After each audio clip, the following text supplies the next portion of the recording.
iPhone XS, iPhone XS Max. За тэгээд ер нь ингээд эргээд бодох юм бол те ер нь iPhone 10s-ийн загварууд маань ер нь юугаараа ер нь шинэлэг байсан бэ гэхээр ямар ч байсан iPhone 10s Max гэдэг гар утас гараад анхны Max-ыг тавьсан одоо анхдагч Max утас. За тэгээд хамгийн том хэмжээтэй буюу Plus гэдэг нэршил iPhone те 6 Plus гэдэг 7 Plus 8 Plus гэл амар том утас байдаг байсан бол тэрнээс дэлгэсний хэмжээгээр бүр том утас юу гэж нэрлэх гэдэг утгаараа ер нь чамаа Max гэж нэрлэе гэд одоо нэрлэж ийсэн. Тэгээд тэр нь бас их гоё дурсамжуул байдаг. Max. Don't worry. I'm all tapped out.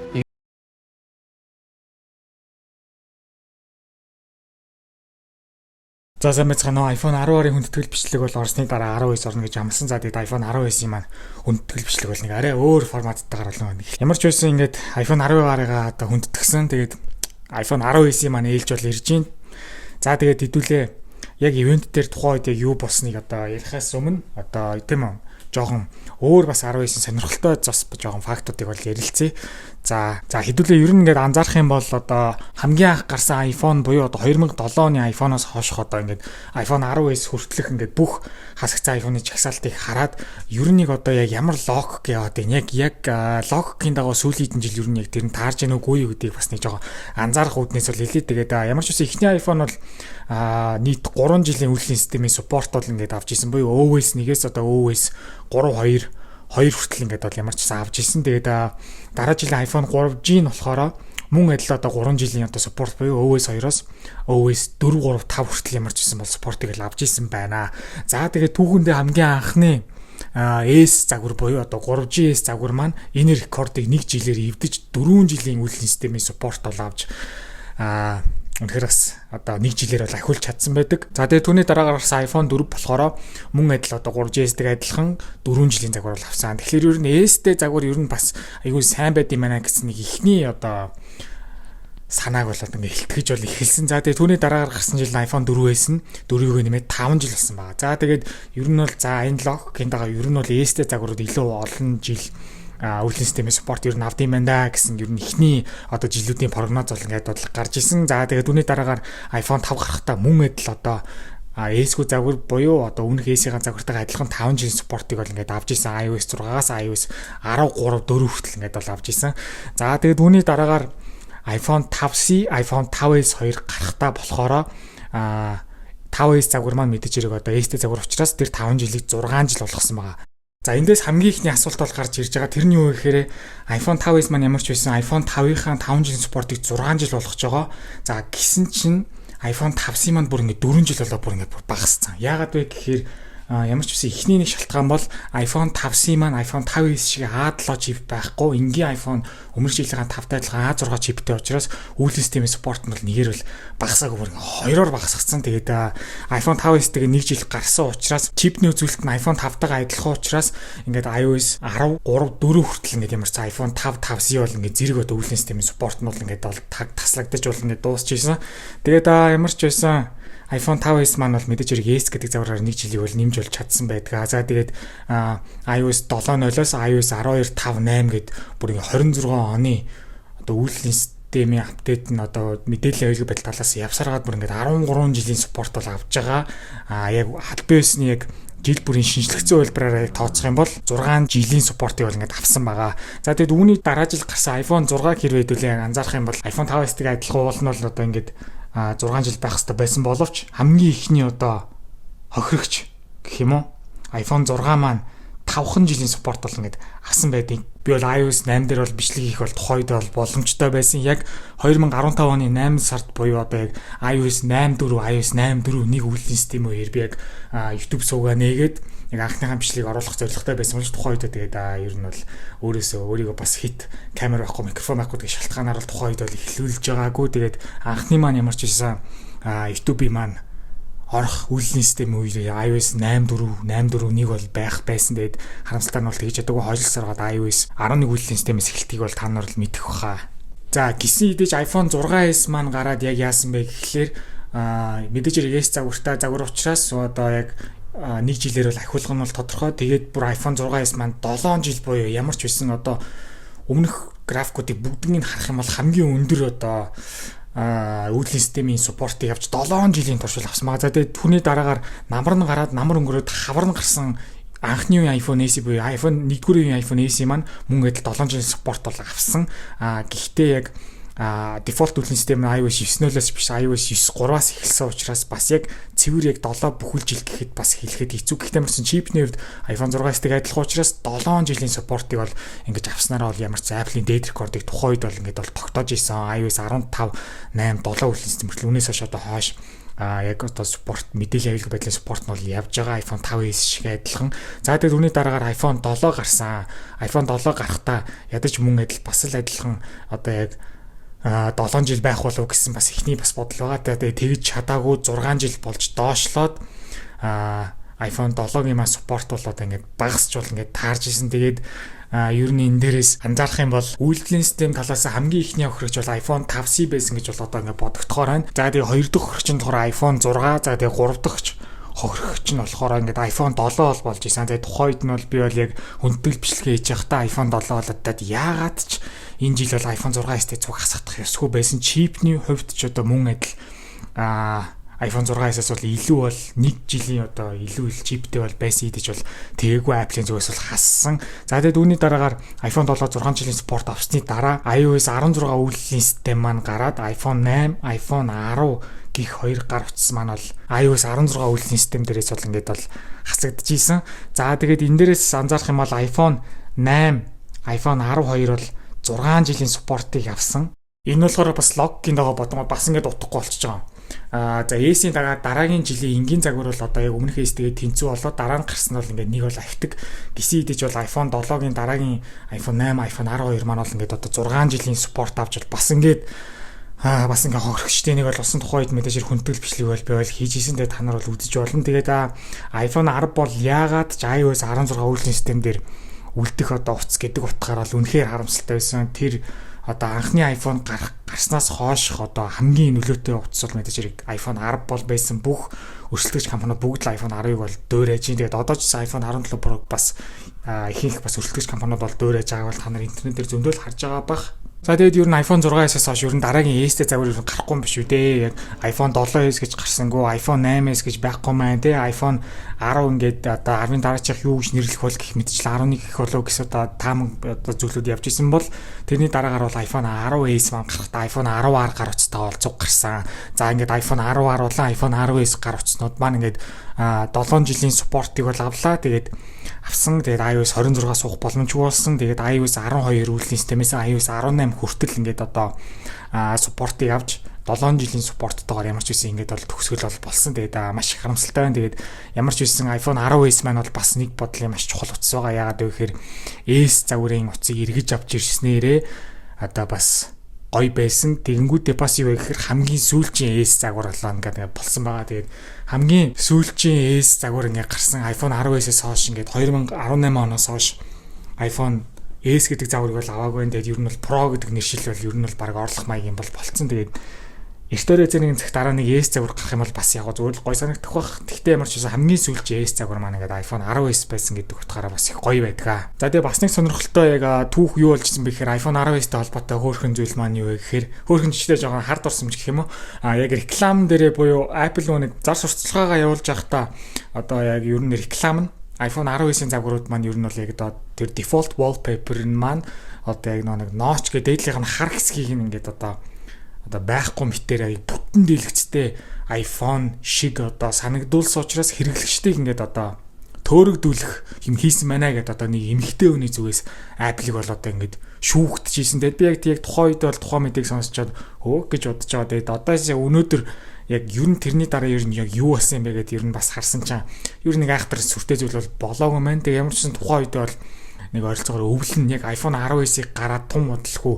Ер нь бол нэг сар 2 сарын дараа л яг одоо яг энэ хүү Apple бол ингээд одоо iPhone 19-ийн зар сурталчилгаанда яг энэ бүтэн дэлгэцтэй юм шиг харагдуулдаг юм одоо wallpaper тавьснараа бас ингээд тухайн үед бас нэг асуудал бол ингээд бол орж исэн.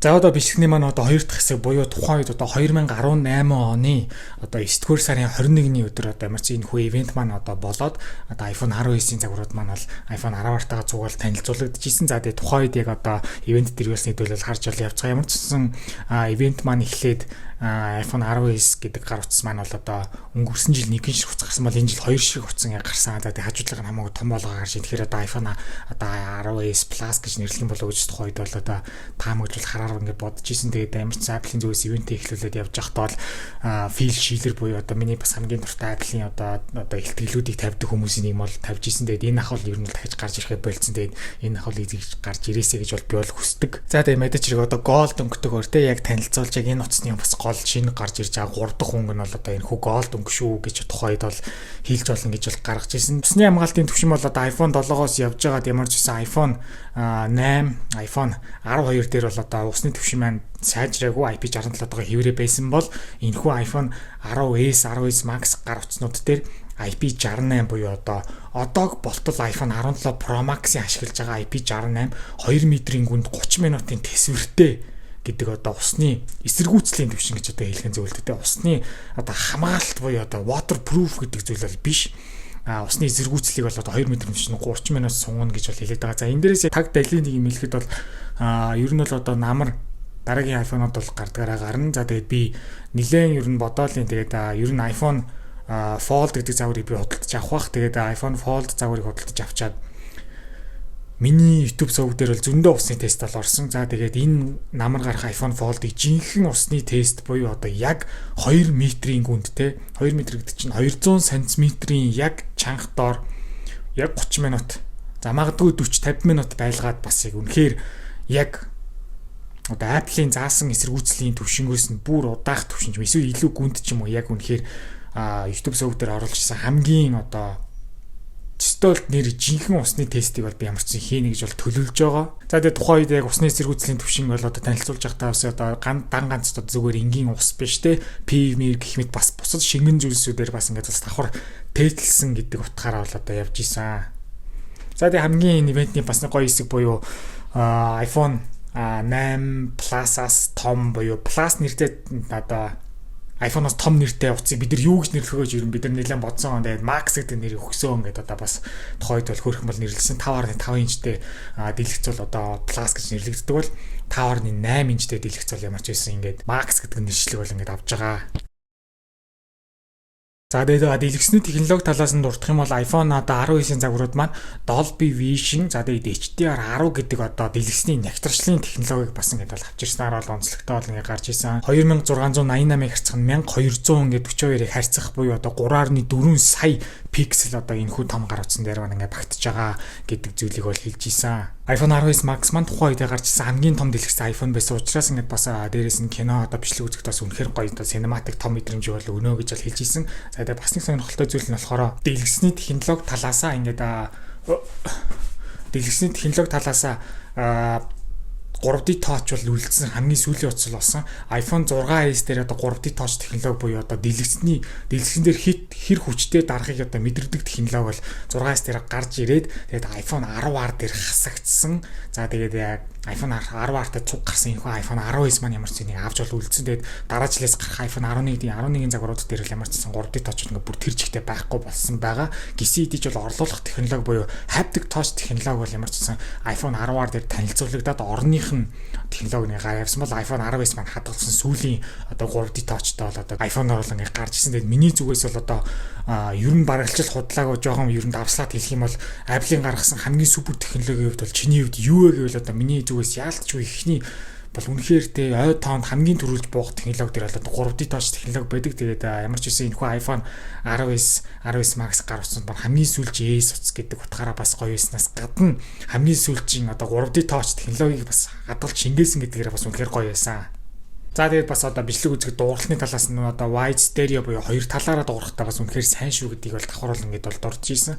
За тэгээд чипний хүчин чадлын хувьд бол A12 Bionic chip бол одоо тухайд бол гарсан Bionic буюу одоо 2 дугаар үеийн одоо Bionic одоо үйлдэлтэй чип бол ингээд гарч ирсэн. За тэгээд нанометрийн технологи болохоор одоо 7 нанометрийн бол ингээд бол чип бол ингээд бол гарсан байдгаа. За тэгээд энэ хүү чипэн дээр нийт одоо хэдэн ширхэг транзистор байгаа гэхээр 6.9 тэрбум транзистор байгаа гэдгийг бол хэлж ийсэн. За тэгээд GPU-ний хувьд бол 4 core-той, CPU-ний хувьд 6 core-той. За тэгээд 2 дугаар энэ хүү Bionic chip маань өөр дээр 8 core ингээд одоо гарсан юм байна. За энэ дэд өмнөх одоо яг анхны гарсан A11 одоо Bionic chipтэй харьцуулахад өмнөх одоо Bionic chip маань A11 маань 600 тэрбум үйлдэлийг 1 секундэд хийдэг байсан бол энэхүү одоо A12 маань болохоор секундэд 5 тэрлон гэдэг бүр үнэхээр давсан үзүүлэлтийг бол ингээд бол гаргаж ийсэн. Яалтчгүй S загвар гэдэг утгаараа үзүүлэлтийн үед л үнэхээр чухал бол гардаг. Тэгээд миний зүгээс яг гадна талын нэг амар сүртэй өөрчлөлтөөс дотор яг мөн чанар яг үзүүлэлт одоо сайжрах гэдэг утгаараа л надад гой санагддаг.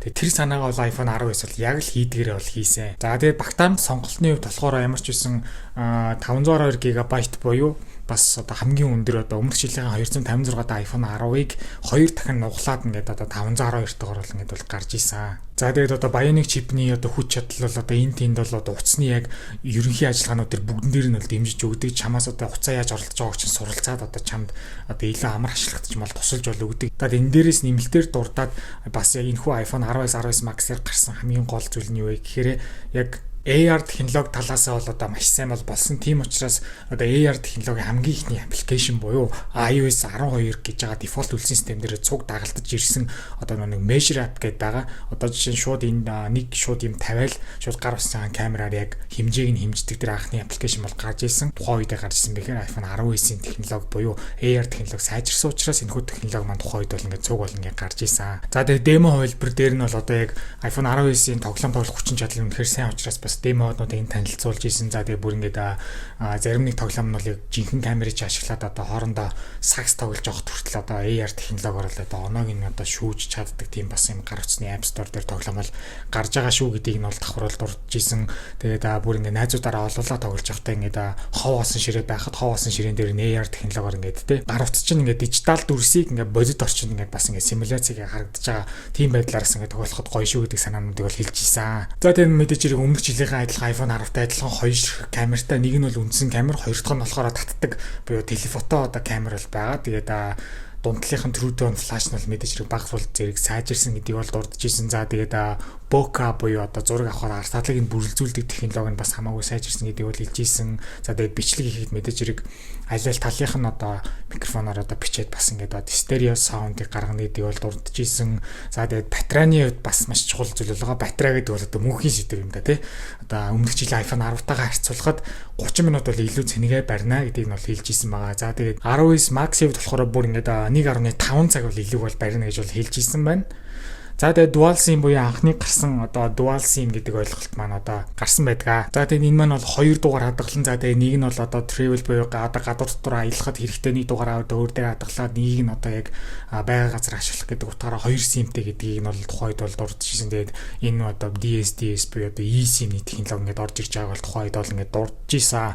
За тэгээд хятадд гарсан загварын хувьд одоо хятад модельтэй iPhone 19-ийн загварууд болохоор яг 2 bit SIM ордогоороо бас маш их онцлог бол ингээд бол байсан юм байна. За тэгээ ер нь бол одоо iPhone 19 маань ер нь гол онцлог зүйлүүд маань эдгээр бол барьж таарсан. За тэгээд одоо байгаль дээлтэй технологи талаас iPhone 19 дээр ашиглагдж байгаа тэр одоо speaker, за тэгээд тэр logic board, за тэгээд тэр яг шилнийхэн зүйлсүүдийг бол дахин боловсруулсан одоо материалаас гаргаж байгаа байгаль дээлтэй гэдэг утгаараа маш сайн шүү гэдэг бол одоо тухайн үед энэ хичээл гарч ирж бол ярьж исэн. Тэгээд за тэгээд тухайн үед бол одоо iOS 12 үйлдлийн систем бол iPhone 5s дээр хүртэл гарч ирсэн. За тэгээд ер нь бол Apple бол одоо тухайн iPhone-уудыг бүтээхдээ ер нь бол аль болох удаан ашиглагдах зорилгоор л хийж байгаа. За тэгээд удаан ашиглагдах тусмаа ер нь бол байгаль дээлтэй гэсэн үг.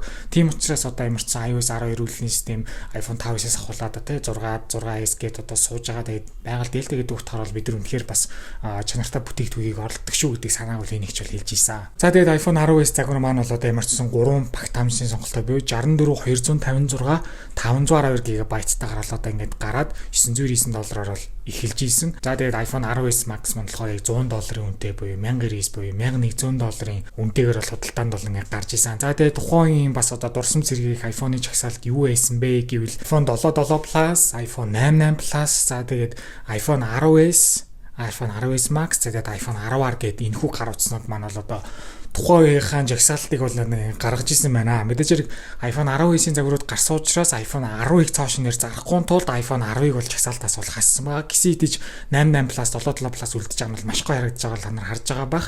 Тухайд бол iPhone 7 бол энгийн 7 бол 449, за тэгээд iPhone энгийн 8 599-ээр бол ингээд эхэлж ирсэн юм байна. За тэгээ мэдээж хэрэг iOS 12 үйлдвэрлэлийн систем маань бол одоо гарахтаа тухайн үед бол 9 сарын 17-наас бол одоо гол нийтэд бол цацагдаж бол эхэлсэн.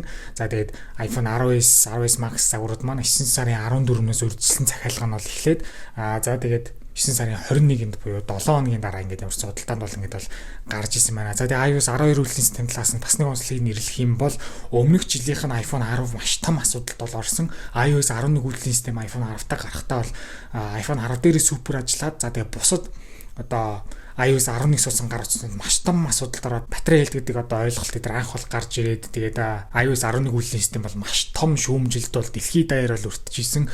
За тэгээд үүний дараа гарсан iOS 12 үйлдвэрлэлийн систем бол шин зүйлийг баг нэмээд ажиллагаа талаас нь маш анхаарч гаргасан тул iOS 12 үйлдвэрлэлийн систем маш гоё гарч ирсэн. За тэгээд энэхүү онцлогтой үйлдвэрлэлийн систем маань iPhone 10s Max, iPhone 10s, iPhone 10R-ийн анхдагч үйлдвэрлэлийн системээр бас эхэлж ирсэнээр бол онцлогтой бол ингээд болж исэн. За тэгээд ямар ч энэхүү бичлэг үзсэн хүмүүстээ бол маш их баярлалаа. Миний зүгээс одоо хүндэтгэл үзүүлэх одоо бичлэгийг маш чухалчилж авч үздэг учраас ямар ч үсэн энэхүү бичлэгийг бол одоо бодон зорин бол ингээд хийлээ. За тэгээд үзсэн хүмүүстээ маш их баярлалаа.